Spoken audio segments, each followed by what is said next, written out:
Welcome students. આજે આપણે international marketing unit 2 question 4 વિશે અભ્યાસ કરીશું, જેમાં તમારો ક્વેશ્ચન છે વિદેશી બજારમાં પ્રવેશ અંગેની પદ્ધતિઓ વિશે નોંધ લખો, અથવા તો વિદેશી બજારમાં પ્રવેશ પસંદગીને લગતા નિર્ણયો અંગે નોંધ લખો। જેમાં સૌથી પહેલાં છે પ્રસ્તાવના। તો કે વિદેશી બજારમાં આકર્ષક હોય તેવી ખાતરી થયા પછી વિદેશી બજારમાં દાખલ થવાનું કંપની નિર્ણય લે છે, પરંતુ વિદેશી બજારમાં દાખલ થવા માટે ઉત્તમ માર્ગ કંપનીએ પસંદ કરવાનો રહેશે। વિદેશી બજારમાં દાખલ થવાની વિવિધ પદ્ધતિઓ નીચે પ્રમાણે દર્શાવી શકાય। એટલે કે આપણને ખ્યાલ આવે એવો કે વિદેશી બજાર આકર્ષક છે, ત્યાં આપણને આપણી સ્થાનિક બજાર કરતાં વધુ નફો મેળવી શકીએ, તો કંપનીઓ નિર્ણય લે કે વિદેશી બજારમાં વેપાર કરવો છે। પરંતુ વિદેશી બજારમાં જ્યારે આપણે ધંધો કરવા પ્રવેશીએ છીએ ત્યારે તેની માટે ઉત્તમ માર્ગની પસંદગી કરવી પડે છે કે આપણે વિદેશી બજારમાં કેવી રીતે પ્રવેશીશું, કેમ કે ડાયરેક્ટ તો આપણે વિદેશના બજારમાં વેચાણ કરી શકીએ નહીં। તો એની માટે કેટલીક પદ્ધતિઓ હોય છે, તો એ પદ્ધતિઓ કઈ છે એ નીચે પ્રમાણે આપેલી છે। સૌથી પહેલી પદ્ધતિ છે આંતરિક ઉત્પાદનની નિકાસ કરવી। એટલે કે વિદેશના બજારમાં દાખલ થવા માટે સૌથી સરળ માર્ગ દેશમાં ઉત્પાદન કરી વિદેશમાં તેની નિકાસ કરવી। એટલે કે આંતરિક ઉત્પાદન નિકાસ કરવાની પદ્ધતિ એવું કહે છે કે જ્યારે આપણે વિદેશી બજારમાં દાખલ થવું છે તો સૌથી સહેલો માર્ગ એવું કહે છે કે આપણે જે દેશમાં વેચાણ કરીએ છીએ આપણા એ જ પોતાના જ દેશમાં વસ્તુનું ઉત્પાદન કરવું અને વિદેશમાં તેની નિકાસ કરવી। ઉત્પાદન પોતાના દેશમાં કરવું અને બધું જ ઉત્પાદન અથવા ઉત્પાદનના અમુક હિસ્સાની વિદેશમાં નિકાસ કરી તેમાં સૌથી ઓછું જોખમ છે, અને તેથી આંતરરાષ્ટ્રીય માર્કેટ ઈચ્છતી કંપનીઓ આ માર્ગ અપનાવે છે। હવે પોતાના જ દેશમાં ઉત્પાદન કરવું અને બધું જ વેચાણ બીજા દેશમાં નિકાસ કરવું એ સૌથી વધુ સારો માર્ગ છે, અને એમાં જોખમ પણ ઓછું છે। અને જે વ્યક્તિ આંતરરાષ્ટ્રીય માર્કેટમાં પ્રવેશવાનો ઈચ્છા ધરાવે છે એની માટે આ સૌથી સહેલો માર્ગ છે। હું તમને ઉદાહરણ તરીકે કહી શકું કે આપણે ભાવનગરમાં જ કંપની આવેલી છે રેનેસિસ। તો એ કંપનીનું કાર્ય એવું છે કે એ ડાયમંડની અને ગોલ્ડની વસ્તુઓનું ઉત્પાદન કરે છે, પણ એની એક પણ વસ્તુ ઉત્પાદિત થયેલી છે તેમાંથી તેનું વેચાણ ઇન્ડિયામાં થતું નથી। ભાવનગરમાં તો નથી જ થતું, પણ ઓલ ઓવર ઇન્ડિયામાં કોઈ પણ જગ્યાએ તેનું વેચાણ નથી થતું। એ ફક્ત ને ફક્ત બધી જ વસ્તુ એક્સપોર્ટ કરે છે, એટલે કે નિકાસ કરે છે। એની કોઈ પણ વસ્તુ હોય તેનું ઉત્પાદન ઇન્ડિયામાં થાય છે અને વિદેશમાં તેનું નિકાસ કરે છે। ભાવનગર સિવાય તેની બીજી બ્રાન્ચ એટલે કે એનું મેઇન હેડ ઓફિસ છે એ મુંબઈ ખાતે છે, તો ત્યાંથી પણ બધી જ વસ્તુ નિકાસ થાય છે। અહીંયા ભારતમાં તેનું વેચાણ થતું નથી। તો આ એનો આંતરરાષ્ટ્રીય માર્કેટિંગ માટેનો બેસ્ટ માર્ગ છે। કેમ તો કે એમાં એનું જોખમ પણ ઓછું છે અને બધી જ વસ્તુઓનું એ બીજા બજારમાં વેચાણ કરીને સારો એવો નફો પ્રાપ્ત કરે છે। નિકાસ દ્વારા વિદેશી બજારમાં દાખલ થવા માટે દર શ્રેણી ધંધાકીય સંગઠન ગ્રુપ ઉદ્દેશો તથા બહુ ઓછા ફેરફાર કરવા પડે છે। તેથી આંતરિક ઉત્પાદન અને નિકાસ કરવી ખૂબ સરળ અને ખૂબ અનુકૂળ માર્ગ છે। છતાં આંતરિક ઉત્પાદન અને નિકાસ દ્વારા વિદેશી બજારમાં દાખલ થવા માટે કઈ વ્યૂહરચના અપનાવી તે નક્કી કરવું જરૂરી છે। વ્યૂહરચના અપનાવવામાં વિદેશી સરકારની આયાત નીતિ તેમજ નિયામન નીતિ મહત્ત્વનો ભાગ ભજવે છે। આપણે એ પણ જાણીએ છીએ કે આપણે વસ્તુને આયાત કરીએ કે નિકાસ કરીએ, પણ બધા દેશની નીતિઓ પણ કેવી છે સરકારની અલગ અલગ, તો એ નીતિઓને પણ ધ્યાનમાં રાખીને આપણે આ પ્રકારનો બજારમાં પ્રવેશ કરવો જોઈએ। હવે છે પરોક્ષ નિકાસ અને પ્રત્યક્ષ નિકાસ। તમે જે કંપનીમાં ઉત્પાદિત કરો છો એ વસ્તુની પરોક્ષ રીતે નિકાસ કરો છો કે પ્રત્યક્ષ રીતે, એ જોવાનું ખાસ રહે છે। તો કે પોતાની પેદાશોનું વિદેશના બજારમાં વેચાણ કરવા માટે કંઈ સ્વતંત્ર નિકાસકારોની સેવાઓનો લાભ લેવામાં આવે તેને પરોક્ષ નિકાસ તરીકે ઓળખવામાં આવે છે। એટલે કે કોઈ પણ પેદાશ છે તમે એનું વેચાણ કરવા માટે કોઈ એક સ્વતંત્ર નિકાસકારની સેવાનો લાભ લઈને વેચાણ કરો છો કે નિકાસ કરો છો તે કેવું છે? પરોક્ષ નિકાસ। આવા કિસ્સામાં વિદેશી બજારમાં વેચાણની જવાબદારી કોઈ એક અલગ નિકાસકારની રહે છે, જે કંપનીઓની વિદેશી ગ્રાહકો વચ્ચે મધ્યસ્થીની કામગીરી બજાવે છે. કેમ તો કંપની ઉત્પાદન કરે છે અને વિદેશના ગ્રાહકોમાં એ નિકાસકાર વસ્તુનું વેચાણ કરે છે, એટલા માટે એક મધ્યસ્થી તરીકે ઓળખાય છે, જે બંનેના કાર્યનો કારભાર સંભાળે છે. મધ્યસ્થીની વચ્ચેની કામગીરી બજાવનારને નિકાસ વેપારી કે નિકાસ એજન્ટ કહેવામાં આવે છે. મધ્યસ્થી છે એ વિદેશના ગ્રાહકોમાં વેચવાનું કાર્ય કરે છે, પરંતુ જે વ્યક્તિ મધ્યસ્થીની વચ્ચેની છે, એટલે કે મધ્યસ્થી અને ઉત્પાદિત કરે છે એ વ્યક્તિની વચ્ચેની છે, એને નિકાસ એજન્ટ તરીકે કે નિકાસ વેપારી તરીકે ઓળખવામાં આવે છે. મધ્યસ્થી તરીકે નિકાસ વેપારીને પ્રયોજવામાં આવી ત્યારે ઉત્પાદક કંપનીને માથે કોઈ જવાબદારી હોતી નથી, કારણ કે નિકાસ વેપારીને માલ વેચી દેતા નિકાસ વેપારી પોતાના જોખમે અને હિસાબે ગ્રાહકને માલ વેચે છે. જ્યારે નિકાસ એજન્ટ પ્રયોજવામાં આવે ત્યારે આંતરરાષ્ટ્રીય માર્કેટના બધા જ જોખમની જવાબદારી ઉત્પાદકની રહે છે. એટલે હવે એવું કે મધ્યસ્થી તરીકે જો નિકાસ વેપારીને પ્રયોજવામાં આવે, એટલે કે જે મધ્યસ્થી છે એને જ તે નિકાસ વેપારી તરીકે પ્રયોજવામાં આવે તો ઉત્પાદક કંપનીને માટે કોઈ પણ પ્રકારની જવાબદારી રહેતી નથી. કેમ તો કે જે નિકાસકાર છે અને જે મધ્યસ્થી બંને એક જ છે, એટલે બંને એ નિકાસે કરી લેશે પોતાના જોખમે અને હિસાબે ગ્રાહકને જે માલ વેચવાનો છે એ વેચી પણ દેશે. ઉત્પાદકને કોઈ ટેન્શન રહેતું નથી. પરંતુ જ્યારે નિકાસ એજન્ટ અલગથી નિમવામાં આવે ત્યારે આંતરરાષ્ટ્રીય માર્કેટના જે બધા જોખમો છે, બધા જોખમની જવાબદારી કોની રહે છે? ઉત્પાદકની રહે છે. નિકાસ એજન્ટનું કાર્ય વિદેશી ગ્રાહકો મેળવી આપવાનું છે. માલની રવાનગી, માલની વસૂલાત, નાણાંની વસૂલાત ઇત્યાદિ કાર્યો કોના સિરે છે? તો કે ઉત્પાદકના સિરે છે. કેટલીક વાર એક કરતાં વધુ ઉત્પાદકો ભેગા મળીને કામગીરી બજાવવા સહકારી સંગઠન રચે છે અને એ રીતે નિકાસની કામગીરી બજાવતા હોય છે. પરોક્ષ નિકાસની પદ્ધતિમાં ઉત્પાદક કંપનીઓ ઓછું માર્કેટિંગ ખર્ચ કરવો પડે છે, વિદેશ બજાર માટે સેલ્સમેન મૂકવામાં આવતો નથી અને વૃદ્ધિ ખર્ચ ઘટી જાય છે. કેમ તો કે જ્યારે પરોક્ષ નિકાસની પદ્ધતિઓ કરો ત્યારે માર્કેટિંગ કેવું કરવું પડે છે? ઓછું. કેમ તો કે તમે એક ઓલરેડી નિકાસ એજન્ટ નિમેલો છે, મધ્યસ્થી તમારી પાસે છે, તો એના દ્વારા તમારા માલનું વેચાણ થઈ જાય છે, એટલે તમારે માર્કેટિંગ ઓછા પ્રમાણમાં કરવું પડે છે, એટલે માર્કેટિંગ ખર્ચ કેવો આવે છે? નીચો આવે છે. વિદેશી બજાર માટે સેલ્સમેન મૂકવામાં આવતો નથી અને વૃદ્ધિ ખર્ચ ઘટી જાય છે.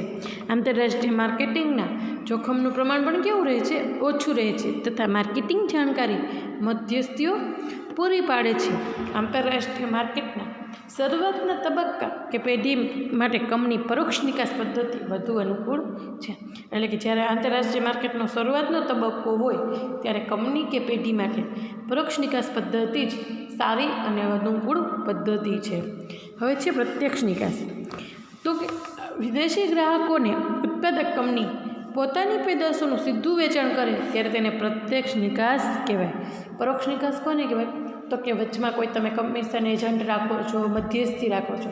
જ્યારે ઉત્પાદક કંપની ડાયરેક્ટ સીધું વેચાણ બીજી કોઈ કંપનીને વિદેશી ગ્રાહકોને કરે કે વિદેશી કંપનીને કરે ત્યારે તેને શું કહેવાય? પ્રત્યક્ષ નિકાસ કહેવાય છે.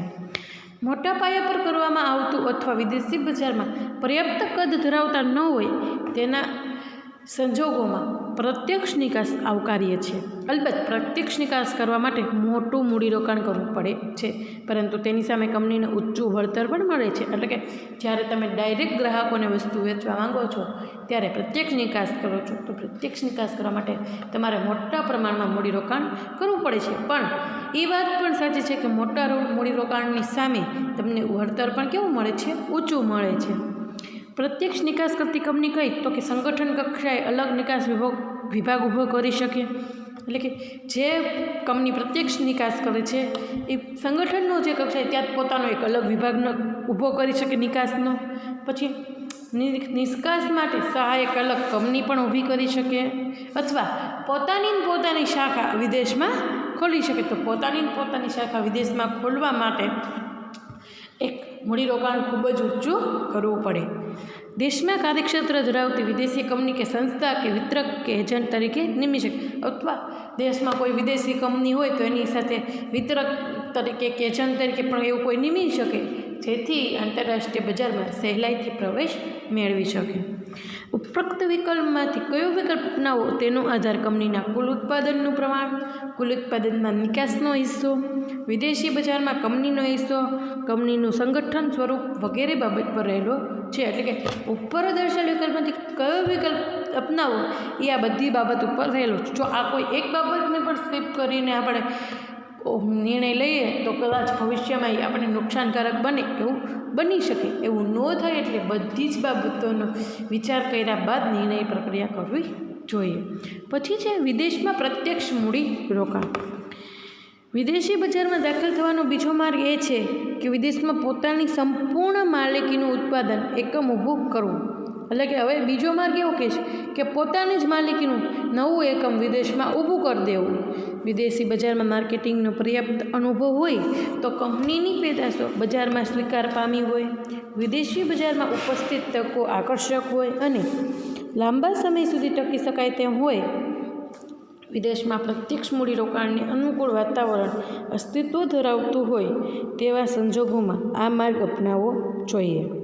વિદેશમાં પ્રત્યક્ષ મૂડીરોકાણ દ્વારા માલિકનું એકમ ઊભું કરવા કંપની ઉત્પાદન અને વેચાણ બંને પર સંપૂર્ણ અંકુશ ધરાવે છે અને તેથી તેને આવકારવામાં આવે છે. એટલે કે બજારમાં ઉત્પાદન અને માર્કેટિંગની સંયુક્ત જવાબદારી બજાવી શકે છે તેવી કંપનીઓ પ્રત્યક્ષ મૂડીરોકાણના વિકલ્પનો સ્વીકાર કરતી હોય છે.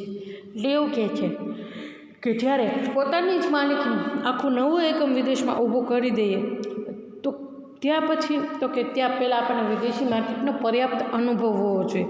આપણી માલિકીનું વિદેશમાં ઉત્પાદિત કરવા માટેનું એકમ તો ઊભું કરીએ પણ ત્યાંના માર્કેટનો આપણને ખ્યાલ ન હોય તો એ આપણને નુકસાનકારક થાય. એટલા માટે પર્યાપ્ત અનુભવ હોવો જોઈએ. આપણી પેદાશ કે જે કંપની છે એ કંપનીની પેદાશ બજારમાં સ્વીકાર પામેલી હોવી જોઈએ. ત્યાં કેટલા સમય સુધી ટકી શકાય તેમ છે એની જાણકારી હોવી જોઈએ. ત્યાંની ઉપસ્થિત થનાર તકો વિશે માહિતી હોવી જોઈએ. આ બધી માહિતી કર્યા બાદ જ વિદેશમાં પ્રત્યક્ષ મૂડીરોકાણ કરવું જોઈએ. કેમ તો કે વિદેશમાં પ્રત્યક્ષ મૂડીરોકાણ દ્વારા માલિકનું એકમ ઊભું કરવા અને ઉત્પાદન અને વેચાણ બંને પર અંકુશ ધરાવી શકાય છે. પરંતુ આ બધા માટે પ્રત્યક્ષ મૂડીરોકાણનો વિકલ્પ સ્વીકારવામાં આવે પણ એની માટે ઉત્પાદન અને માર્કેટિંગની સંયુક્ત જવાબદારી બજાવી શકે તેવી કંપનીઓ જ આ પ્રત્યક્ષ મૂડીરોકાણનો વિકલ્પ સ્વીકાર કરતી હોય છે. વિદેશમાં પ્રત્યક્ષ મૂડીરોકાણ કરવાના કેટલાક ફાયદાઓ છે. કયા કયા? તો કે સૌથી પહેલો ફાયદો એવું કે છે કે વિદેશી બજારમાં ઉપલબ્ધ સસ્તો શ્રમ, કાચો માલ, વિદેશી સરકારનો પ્રોત્સાહન તથા માલ વહનની ખર્ચની બાબતમાં બચતના રૂપમાં વાસ્તવિક રૂપમાં કરકસર કરવાનો લાભ પ્રાપ્ત થાય છે. એટલે કે વિદેશી બજારમાં મૂડીરોકાણ કરવાનો પ્રત્યક્ષ મૂડીરોકાણ કરવાનો ફાયદો મુખ્ય તો એ છે કે આપણે ત્યાં ઉત્પાદન કરીએ છીએ એટલે આપણને ત્યાંનો સસ્તો શ્રમ પ્રાપ્ત થશે, ત્યાંથી કાચો માલ પ્રાપ્ત થઈ જશે, પછી જે વિદેશી સરકાર છે એના પ્રોત્સાહન મળશે, પછી માલવહનની ખર્ચની બાબતમાં પણ આપણને ફાયદો થશે. તો જે વસ્તુમાં કરકસર કરીને આપણે લાભ પ્રાપ્ત કરવાના છે એ પ્રત્યક્ષ મૂડીરોકાણના કારણે આપણે મેળવી શકશું. પછી જે તે દેશના આર્થિક વિકાસમાં ઉત્પાદક એકમ ફાળો આપી રહ્યું છે તેવી વિદેશના લોકોમાં લાગણી પેદા થાય છે અને પરિણામે કંપનીને જે તે દેશમાં પ્રતિષ્ઠા પ્રાપ્ત થાય છે. એટલે હવે જે તે દેશ છે એને એવું થશે કે ઉત્પાદક એકમ છે એ આપણા આર્થિક વિકાસમાં ફાળો આપે છે તો આપણે ત્યાં ઉત્પાદન ખોલીએ છીએ, આપણે ત્યાં વેચાણ કરીએ છીએ એટલે આપણે અમુક જે ટેક્સ ચૂકવવો પડતો હોય ક્યાં ચૂકવવો પડે તો કે એ દેશમાં આપણે વેપાર કરીએ છીએ એટલે એની દેશ સરકારને આપણે અમુક ટકા ટેક્સ કે જે વસૂલાત હોય એ ચૂકવવી પડે છે. તો ત્યાંના આર્થિક વિકાસમાં શું થશે?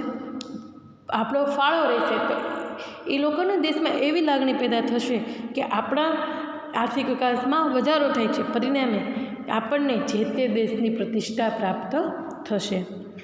વિદેશી સરકાર ગ્રાહકો, સ્થાનિક પુરવઠાકારોની વિક્રેતાઓ વગેરે સાથે ગાઢ સંબંધો વિકસાવી શકાય અને પરિણામે સ્થાનિક પર્યાવરણને અનુરૂપ પેદાશ અને માર્કેટિંગ વ્યૂહરચના ગોઠવી શકાય. એટલે કે હવે ત્યાંની દેશમાં આપણે વેપાર કરીએ છીએ તો ત્યાંના ગ્રાહકો, ત્યાંની સરકાર, ત્યાંના પુરવઠાકારો, ત્યાંના વેચાણકારો આ બધા સાથે આપણે સંબંધો બંધાશે. આ સંબંધોને કારણે આપણે ત્યાંનું સ્થાનિક પર્યાવરણને અનુરૂપ જેવી વસ્તુ જોતી હશે, જેવી પેદાશ જોતી હશે તેવી પેદાશ પ્રાપ્ત કરી શકશો, ઉત્પાદિત કરી શકશો અને તેવી વ્યૂહરચના ગોઠવી શકશો જેથી આપણા વેચાણમાં વધારો કરી શકાય.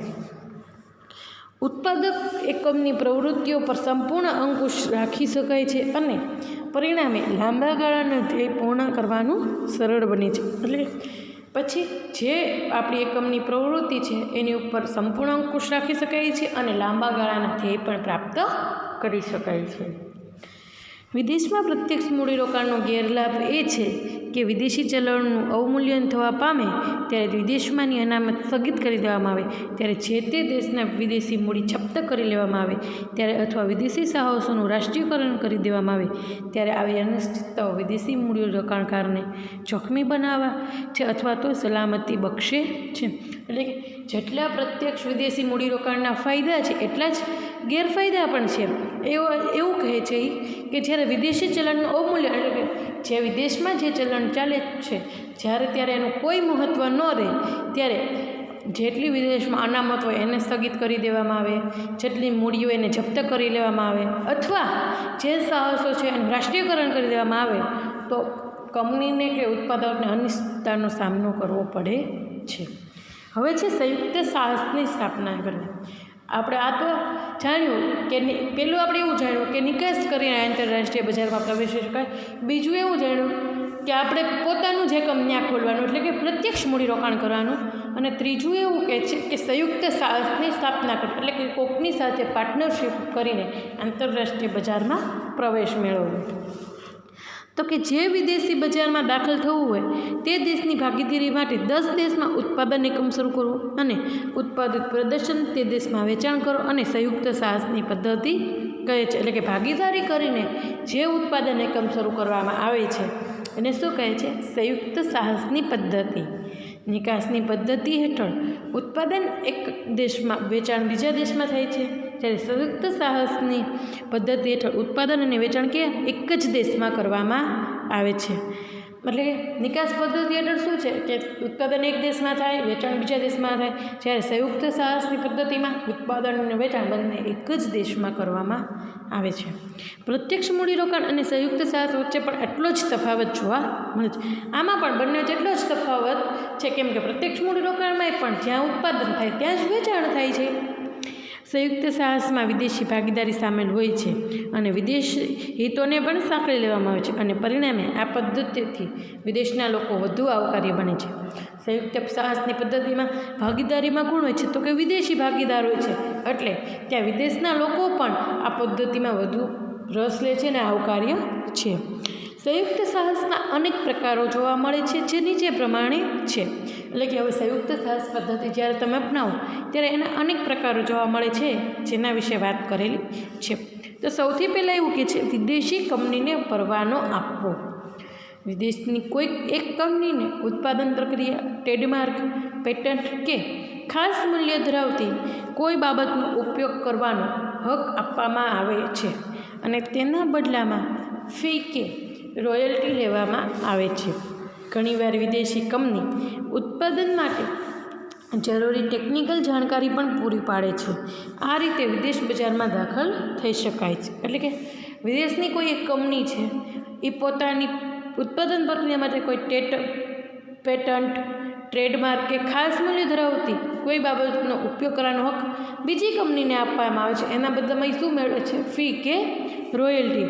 તો આની માટે ઘણીવાર ટેકનિકલ જાણકારી પણ પૂરી પાડી શકે અને જેથી આપણે વિદેશી બજારમાં દાખલ થઈ શકાય અને તેમાં મૂડીરોકાણ કરવું પડતું નથી કે કોઈ જોખમ ઉઠાવવું પડતું નથી. પ્રસિદ્ધ પીઆઈગો કંપનીએ ભારતની લોહિયા મશીન લિમિટેડ તથા આંધ્રપ્રદેશ સ્કૂટર લિમિટેડને વાસ્પા સ્કૂટર લિમિટેડ માટે જરૂરી ટેકનિકલ માહિતી પૂરી પાડી હતી તથા વાસ્પા ટ્રેડમાર્કનો ઉપયોગ કરવાનો હક પણ આપ્યો હતો. તો કે હવે ઇટાલીની જે પ્રસિદ્ધ કંપની છે એણે ભારતની જે લોહિયા મશીન લિમિટેડ છે અને આંધ્રપ્રદેશની જે સ્કૂટર લિમિટેડ વાસ્પા સ્કૂટરની કંપની છે એને સ્કૂટર માટે જરૂરી માહિતી પણ પૂરી પાડી હતી ટેકનિકલ, અને જે વાસ્પા સ્કૂટરનો ટ્રેડમાર્ક છે એ ઉપયોગ કરવાનો પણ હક આપ્યો હતો. હવે ત્યાં હક આપે છે એટલે બંને સંયુક્ત સાહસ થઈ ગયા કહેવાય. આ પદ્ધતિની મુખ્ય ખામી એ છે કે જે વિદેશી કંપનીને પરવાનો આપ્યો હોય તે વિદેશી કંપની પર અંકુશ રાખી શકાતા નથી. એટલે કે મુખ્ય ગેરફાયદો તો એ જ કહી શકાય કે જેને આપણે હક આપ્યો હોય તેની ઉપર આપણે અંકુશ રાખી શકાતા નથી. વળી પરવાનો મેળવનાર કંપની ભારે સફળતા મેળવે તો પણ મૂળ કિંમત એ નક્કી કરેલી ફી કે રોયલ્ટી જ મળે છે.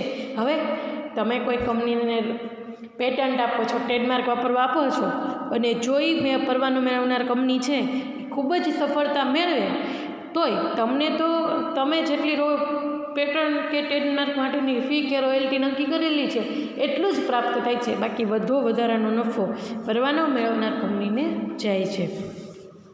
નફાનો ભાગ મળતો નથી. ઉપરાંત કરાર પૂરો થાય ત્યારે વિદેશી કંપની પણ સ્વતંત્ર બની જાય છે અને એ સમયે હરીફોનું સ્થાન મેળવે છે. જેમ કે ઇટાલીની પીઆઈગીઓ કંપનીએ ભારતમાં બજાજ ઓટો સાથે ભારતમાં વાસ્પા સ્કૂટરના ઉત્પાદન અંગેનો કરાર કર્યો હતો અને કરાર મુદત પૂરી થતાં જ બજાજ ઓટોમોબાઈલ પોતે મેળવેલ અનુભવ અને જાણકારીને આધારે બજાજ સ્કૂટરનું સફળતાપૂર્વક ઉત્પાદન શરૂ કર્યું હતું.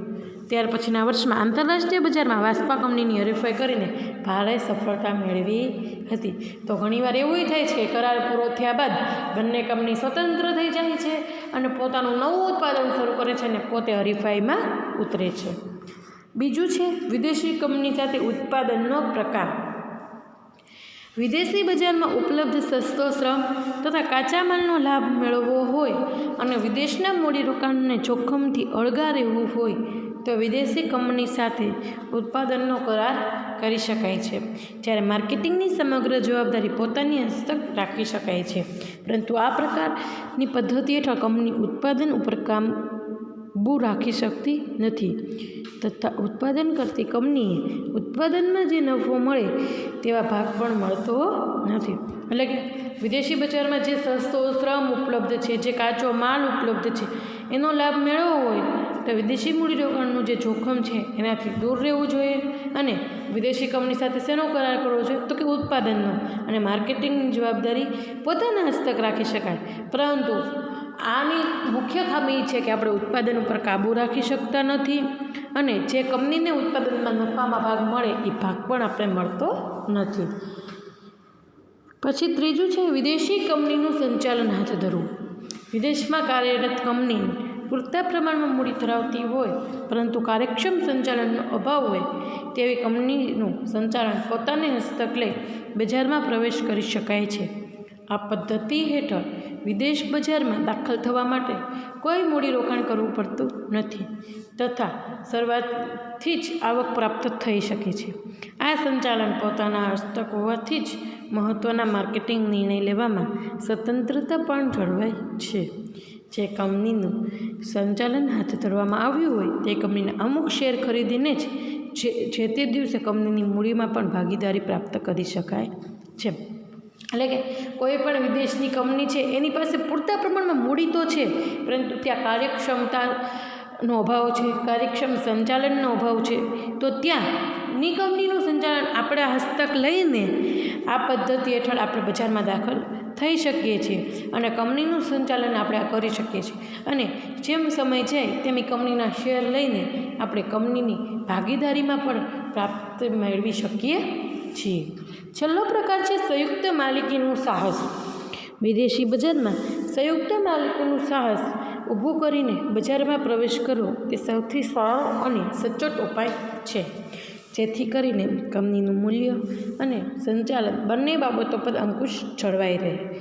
વિદેશી બજારમાં કાર્ય કરતી કંપનીઓના શેર ખરીદી લઈને અથવા સંયુક્ત માલિકીનું નવું ધંધાકીય એકમ શરૂ કરીને આ રીતે કાર્ય થઈ શકે છે.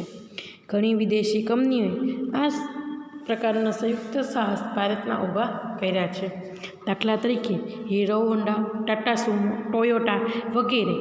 ઘણીવાર વિદેશી સરકાર સંપૂર્ણ માલિકીના વિદેશી સાહસો પોતાના દેશમાં ઊભા થવા દેતા નથી. તેથી સંયુક્ત માલિકીના સાહસો ઊભા કરવાનો જ વિકલ્પ ખુલ્લો રહે છે. એટલે કે હવે અમુક જગ્યાએ વિદેશી સરકાર છે એ આપણને પોતાની માલિકીના સાહસો ઊભા કરવા દેતા નથી. તો એની માટે જ આપણે સંયુક્ત માલિકીના સાહસો ઊભા કરવા પડે છે અને નવું ધંધાકીય એકમ શરૂ કરવું પડે છે. હીરો હોન્ડા છે, ટાટા સુમો છે, ટોયોટા એ શું છે? સંયુક્ત માલિકી જ છે. પહેલાં સંયુક્ત માલિકી, અત્યારે પોતે પાછા કરાર પૂરો થતાં સ્વતંત્ર છે. અત્યારે હીરો પણ અલગ છે અને હોન્ડાની કંપની પણ અલગ છે. તો જ્યારે વિદેશી સરકાર પોતાનું માલિકીનું સંપૂર્ણ એકમ ખોલવા ન દે ત્યારે સંયુક્ત સાહસના માલિકીના એકમો ઊભા કરવામાં આવે છે. સંયુક્ત માલિકીના સાહસોની મુખ્ય ક્ષતિ એટલે કે મર્યાદા એ છે કે ઘણીવાર ભાગીદાર મૂડીરોકાણ, માર્કેટિંગ કે બીજી મહત્ત્વની બાબતો અંગે સહમત થતા નથી. દાખલા તરીકે ઘણી અમેરિકન કંપનીઓને વિદેશમાં સંયુક્ત સાહસ નફાનું પુનઃરોકાણ કરવા માંગે છે, જ્યારે સ્થાનિક રોકાણકારો નફાના વહેંચણીનો આગ્રહ રાખે છે. અલબત્ત આવા કિસ્સાઓમાં બહુમતીનો નિર્ણય આખરી બને છે. એટલે કે સંયુક્ત માલિકની મર્યાદા એ છે કે ઘણીવાર ભાગીદારો મૂડીરોકાણ કે માર્કેટિંગની બીજી મહત્ત્વની બાબતો માટે સહમત થતા નથી. તો એની માટે પણ જે બહુમતીનો નિર્ણય હોય એ આખરી નિર્ણય રાખવામાં આવે છે. સંયુક્ત સાહસમાં બહુમતી ભારતીય રહીશોની રહે છે. તે પ્રકારની ભારત સરકારની નીતિ રહે છે, જેથી સંયુક્ત સાહસ ભારતના આર્થિક હિતોને નુકસાન પહોંચાડી શકે નહીં. એટલે કે સંયુક્ત સાહસમાં જે બહુમતી રહે છે એ કોની છે? તો કે ભારતીય રહીશો એટલે કે ભારતના જે નાગરિકો છે એની રહે છે. એ ભારતની સરકારી નીતિ રહી છે, જેથી સંયુક્ત સાહસ ભારતના આર્થિક હિતોને નુકસાન પહોંચાડી શકે નહીં. આમ વિદેશમાં બજારમાં પ્રવેશ કે કામગીરી ઉપરની વિવિધ રીતોએ કરવામાં આવતી જોવા મળે છે. તો અહીં આપણે વિદેશી બજારમાં પ્રવેશવાની નીતિ વિશેની માહિતી પ્રાપ્ત કરી. અહીં આપણું યુનિટ નંબર 2 કમ્પ્લીટ થાય છે. આવતા લેક્ચરમાં આપણે યુનિટ નંબર 3 વિશે માહિતી મેળવશું. Thank you students.